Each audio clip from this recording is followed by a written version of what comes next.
544장 울어도 못하네.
In paradiso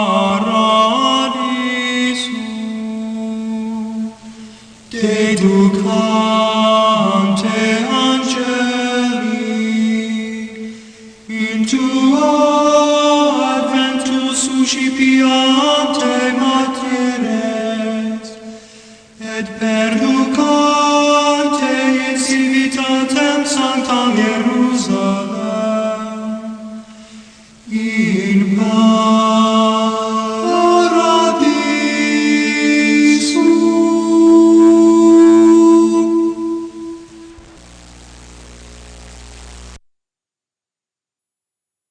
그는 허물과 죄로 죽었던 너희를 살리셨도다. 그때의 너희는 그 가운데서 행하여 이 세상 풍조를 따르고 공중의 권세 잡은 자를 따랐으니 곧 지금 불순종의 아들들 가운데서 역사하는 영이라. 전에는 우리도 다 그 가운데서 우리 육체의 욕심을 따라 지내며 육체와 마음에 원하는 것을 하여 다른 이들과 같이 본질상 진노의 자녀였더니 긍휼이 풍성하신 하나님이 우리를 사랑하신 그 큰 사랑을 인하여 허물로 죽은 우리를 그리스도와 함께 살리셨고 또 함께 일으키사 그리스도 예수 안에서 함께 하늘에 앉히시니 이는 그리스도 예수 안에서 우리에게 자비하심으로써 그 은혜 지극히 풍성함을 오는 여러 세대에 나타내려 하심이라. 너희는 그 은혜에 의하여 믿음으로 말미암아 구원을 받았으니 이것은 너희에게서 난 것이 아니요 하나님의 선물이라. 행위에서 난 것이 아니니 이는 누구든지 자랑하지 못하게 함이라. 우리는 그가 만드신 바라 그리스도 예수 안에서 선한 일을 위하여 지으심을 받은 자니 이 일은 하나님이 전에 예비하사 우리로 그 가운데서 행하게 하려 하심이니라.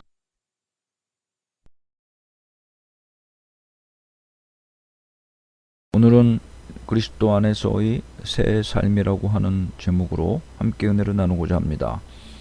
사도 바울은 하나님의 구속 예정이 그리스도 안에서 성취되었다는 사실을 말씀한 후에 그 결과 유대인과 이방인이 모두 차별 없이 그리스도로 구속된 공동체인 교회를 이루게 되었다는 사실을 말씀하고 있습니다.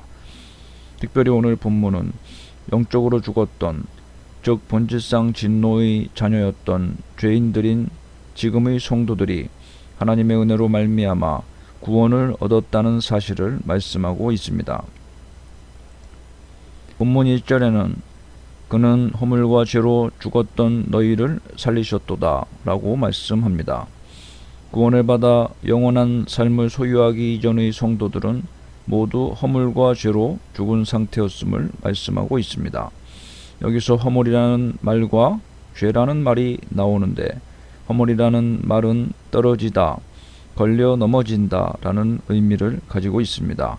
그리고 죄라는 것은 하마르티아라는 헬라어로 관역을 맞추지 못하다 라는 뜻에서 연유한 것입니다. 즉 하마르티아는 하나님이 정한 기준에서 어긋나는 행위를 의미하고 있는 것입니다. 그러면 죄와 허물은 과연 어떤 차이가 있을까요? 그것은 죄는 일반적인 과오를 가리키는 반면에 허물은 특수하고 구체적인 죄를 가리킨다는 것입니다. 그리고 죄는 고의성이 있는 죄를 가리키지만 허물은 고의성이 없고 부주의에 의해 발생되는 죄를 가리킨다는 견해가 있습니다. 그리고 또한 죄는 실제 행동으로 이루어진 범죄를 가리키는 반면에 허물은 생각 속에 머물러 있는 죄를 가리킨다는 견해도 있습니다. 특별히 하나님과 관련하여 허물은 구원과 관련된 죄를 가리킵니다. 허물은 하나님께 범하는 관계적인 측면에서의 죄이기 때문에 본질적인 의미에서 하나님과의 관계에서의 이탈이라고 말할 수가 있습니다. 즉 오늘 본문 말씀이 무엇을 말씀하고 있습니까? 그것은 인간의 죽음의 책임은 과연 누구에게 있는가 하는 것을 분명하게 밝힌 것입니다. 즉 하나님께서 무죄한 인간을 죽이신 것이 아닙니다. 인간 스스로가 자신의 허물과 죄로 말미암아 하나님이 정해놓으신 원리에 따라 죽은 것입니다. 인간은 자신의 허물과 죄로 말미암아 생명의 근원이신 하나님과 단절되고 소외되었으므로 영적인 죽음의 상태가 되었습니다. 겉으로 보기에는 살아서 움직이는 것처럼 보여도 생명이신 하나님으로부터 단절된 사람은 죽은 시체처럼 영적으로 하나님께 반응하지 않습니다. 또한 본문 2절에는 그때 너희는 그 가운데서 행하여 이 세상 풍조를 따르고 공중 권세 잡은 자를 따랐으니 라고 말씀합니다. 그리스도를 통해 구속받기 전에는 모두 이 세상 풍속 및 공중의 권세 잡은 자를 따라 사는 삶을 살았음을 보여줍니다. NIV 영어 성경에는 이것을 세상의 길이라고 번역하였습니다. 그리고 이 세상 풍속을 좇았다라는 말은 타락한 인간이 모두 하나님으로부터 단절된 상태, 즉 하나님이 기뻐하시지 않는 상태에서 존재하고 있었다는 뜻입니다. 이 상태에서 사람들은 개인적으로는 음행, 우상숭배, 분쟁, 이단 등 온갖 죄악을 행하였습니다. 또한 조직적으로는 하나님 나라와 대조되는 세속사회에서 통용되는 가치관에 따라서 정치적 억압이나 경제적 탈취 등등의 문제를 야기시키며 살았던 것입니다. 공중 권세 잡은 자라는 것은 마귀를 가리키는데 히브리인들이 하늘 개념인 삼층천의 개념에서 반영된 표현이라고 볼 수 있습니다. 공중은 하나님께 대항함으로써 하나님께서 계시는 3층의 하늘로부터 쫓겨난 사단이 사람들이 사는 땅에 연속되는 1층의 하늘이 아니라 2층의 하늘에서 자신의 권세를 행사하기 위해 거하는 공간을 나타내는 표현이라고 볼 수 있습니다. 핸드릭슨이라는 주석가는 사단이 대기권의 주변을 초소로 삼고 사람들을 미혹하며 하나님을 대적하는 일을 하고 있다고 주장하였습니다. 그러므로 오늘 본문의 문맥은 공간적인 장소의 의미보다도 영적인 지배력을 더 강조한다고 보는 것이 합당합니다. 즉 이는 하나님을 떠난 인간의 의식세계를 나타낸다고 할 수 있습니다. 공중권세 잡은 자는 허물과 죄로 죽은 인간의 의식세계를 통치하고 있는 자라는 의미가 되는 것입니다. 불신자의 의식세계를 주관하고 있는 사단은 이렇게 자신을 광명의 천사로 가장하고 인간과 하나님 사이에서 둘 사이를 단절시키며 자신을 따르는 자들의 마음을 혼미케 하여 복음의 광채가 비추지 못하게 하는 것입니다.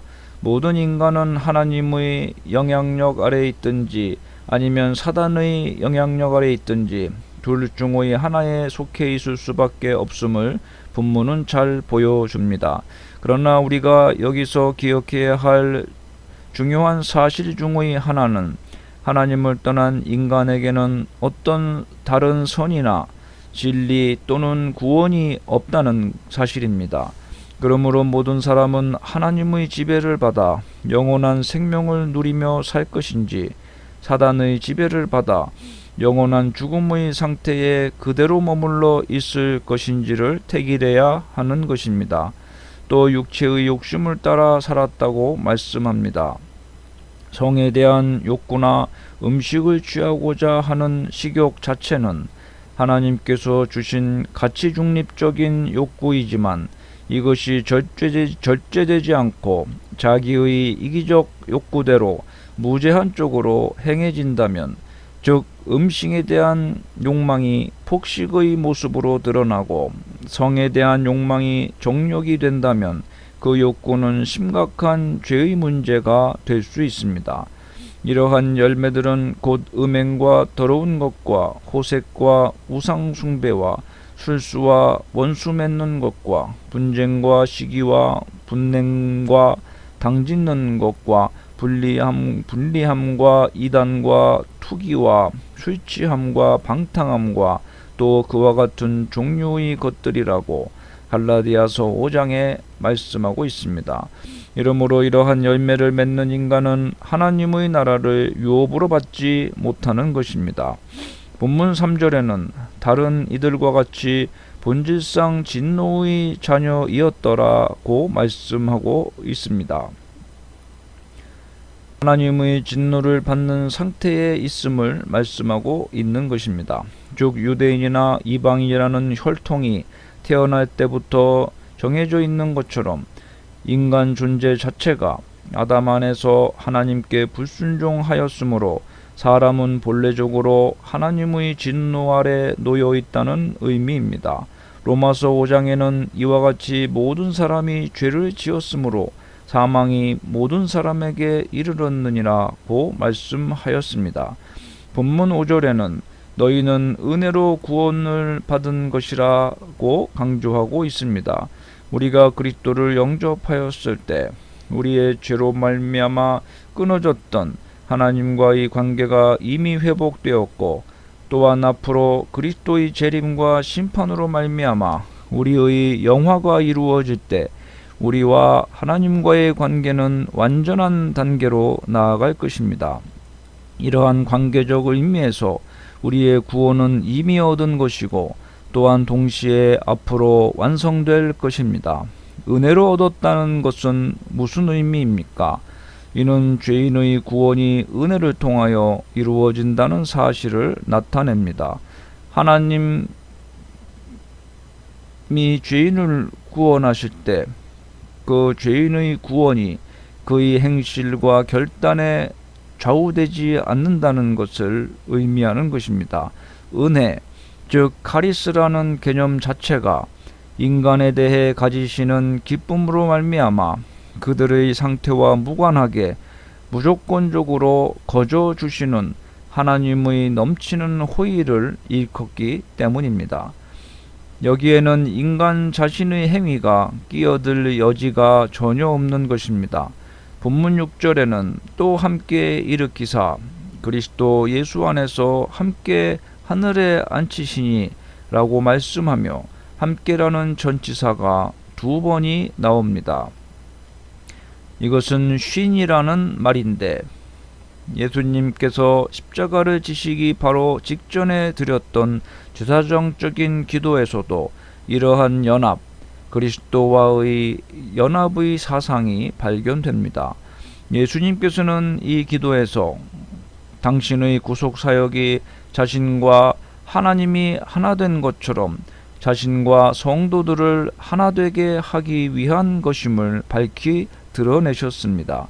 이처럼 그리스도와 연합함으로 십자가에서 자신의 십자가에 자신을 못 박은 성도는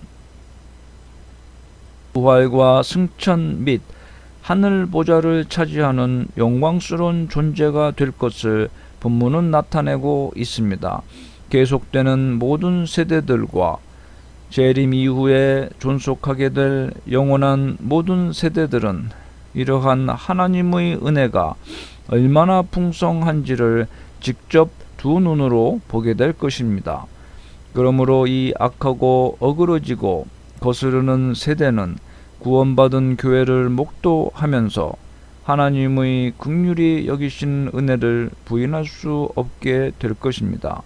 이를 위해서 교회는 이 세대를 본받지 말고 오직 마음을 새롭게 함으로 변화를 받아 하나님의 선하시고 기뻐하시고 온전하신 뜻이 무엇인지 분별하고 그 뜻을 이 세상 가운데 이루도록 노력해야 할 것입니다. 오늘 말씀은 하나님이 믿는 우리에게 베푸신 능력의 지극히 크심을 강조하고 있는 말씀입니다. 바울은 그 능력이 예수님을 죽은 자 가운데서 살리시고 하나님 보좌 오른편에 앉게 하시고 모든 이름 위에 뛰어나게 하시고 만물 위에 있는 교회의 머리가 되게 하셨다고 증거하였습니다. 바로 이러한 비밀스럽고 인간의 지력으로 이해 불가능할 정도의 능력으로 우리를 살리셨다는 뜻입니다. 그러므로 결국 우리가 하나님을 알고 믿고 그와 교제하고 교류하는 이 모든 일들이 무엇으로 가능하게 되었다는 것입니까? 우리의 선택입니까? 우리의 지적인 능력 때문입니까? 종교적인 타고난 능력 때문입니까? 아닙니다. 이는 모두 하나님의 능력의 역사인 것입니다. 우리는 하나님의 능력의 역사로 말미암아 비로소 하나님을 알고 그로 인해 산 자가 된 것입니다. 그러므로 바로 우리 인간이 지닌 불신앙이란 이처럼 하나님의 그 능력의 지극히 크심이 아니고서는 도저히 벗겨질 수 없는 것입니다. 인간의 지력 혹은 지혜 혹은 똑똑함은 뚜렷한 한계입니다. 바로 우리의 상태가 이렇게 미련한 것인데 하나님께서 그 지극히 크신 능력으로 우리를 깨우쳐 당신을 알게 하시고 느끼게 하시고 예배하게 하시고 믿게 하신 것입니다. 우리는 자신이 얼마나 크고 놀라운 하나님의 은혜와 사랑을 입은 자인지를 깨닫고 감사하지 않으면 안 될 것입니다. 죽은 자를 능력으로 다시 살리신 하나님의 은총을 평생 동안 기리고 찬송하며 하나님이 우리를 다시 살리신 뜻에 부합한 삶을 살아가야 할 것입니다. 본문은 또한 사단이 이 세상을 어떤 방식으로 지배하고 통치하고 자신에게 예속시키는지를 보여줍니다. 우리가 이 세상 풍속을 쫓아가면 누구를 쫓아가는 것입니까? 공중 권세 잡은 자, 즉 사단을 쫓아가는 것입니다. 왜 세상 사람들이 이 세상 풍속을 따라 살아갑니까? 이 세상 풍속에 쉽게 유혹을 받아 동화되어 갑니까? 사단은 자신의 실체를 드러내는 법이 없기 때문입니다. 자신의 주관자가 되어 강력한 역사로 하는 모든 일들을 마치 세상 풍속이라고 생각하게 만드는 것입니다. 그러므로 우리가 이 세상을 살아가면서 세상 풍속을 경계하고 세상의 세속에 물들어 살아서는 안 되겠다는 결심을 하며 살아야 되는 것입니다. 왜냐하면 우리가 세상 풍속을 좇는다면 그것은 곧 사단을 좇는 것이기 때문입니다. 그러므로 세상 풍속이 우리의 욕구를 자극하고 아무리 좋아 보인다 할지라도 그것을 쫓아가지 말아야 되겠습니다. 세상 풍속은 인간을 자기 휘하에 예속시켜 멸망으로 인도하기 위한 사단의 가장 강력한 도구이기 때문입니다. 사랑하는 성도 여러분, 하나님은 이처럼 본래 죄인이요 본질상 진노의 자녀인 우리를 은혜로 말미암아 예수 안에서 부르시고 의롭다 하여 주셨습니다. 우리는 이 사실을 분명하게 기억하고 하나님의 지극하신 큰 은혜를 기리며 살아야 될 것입니다. 우리는 이처럼 하나님의 크신 사랑을 받았습니다. 그것은 그냥 사랑이 아닙니다. 당신의 아들을 죽기까지 내어주신 사랑이요 당신의 아들과 함께 살려주신 사랑이요 당신의 아들과 함께 하늘에 앉혀주신 사랑입니다. 그러므로 이제 다른 것을 생각하지 말고 이 사랑을 깊이 묵상하여야 할 것입니다. 오직 이 사랑만을 굳게 인식하며 살아야 될 것입니다. 그것이 길이고 생명이기 때문입니다. 나아가 우리의 시야는 늘 하나님의 구원 역사 전체를 바라보며 살아야 됩니다. 하나님의 구원 역사와 계획에 대한 통찰 속에서 내 구원의 계획과 의미를 되새겨 보아야 하겠습니다. 나에게 부여된 역할과 의무가 무엇인지 결코 놓쳐서는 안 될 것입니다. 이러한 가치 있고 의미 있는 그리스도 안에서의 성공적인 새 삶을 향하여 성령의 조명 가운데 은혜롭게 나아가는 저와 여러분의 남은 인생이 되기를 주님의 이름으로 축원합니다. 기도합시다. 우리를 허물과 죄에서 살려 그리스도와 함께 천국에 앉게 하신 하나님 아버지, 그 사랑에 감사를 드립니다. 우리가 하나님을 사랑한 것이 아니고 하나님이 먼저 우리를 사랑하여 우리로 하여금 하나님을 믿게 하시고 그리스도로 인하여 영원한 생명을 누리게 하심을 감사를 드립니다. 우리에게 베푸신 이 하나님 아버지의 큰 사랑의 의미를 깨닫고 우리를 향하신 원대한 계획을 깨달아서 하루하루 남은 인생 가운데 하나님이 주신 사명과 목표를 향하여 복음에 합당한 자로서의 복된 삶을 살아가는 성공적인 그리스도인의 삶이 되게 하여 주시옵소서. 예수님의 이름으로 기도합니다. 아멘.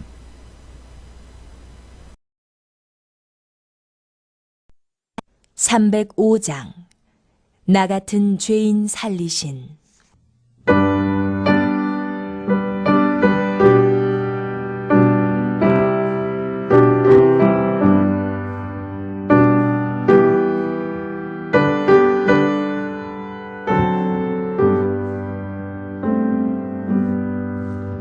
나 같은 죄인 살리신 좋은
그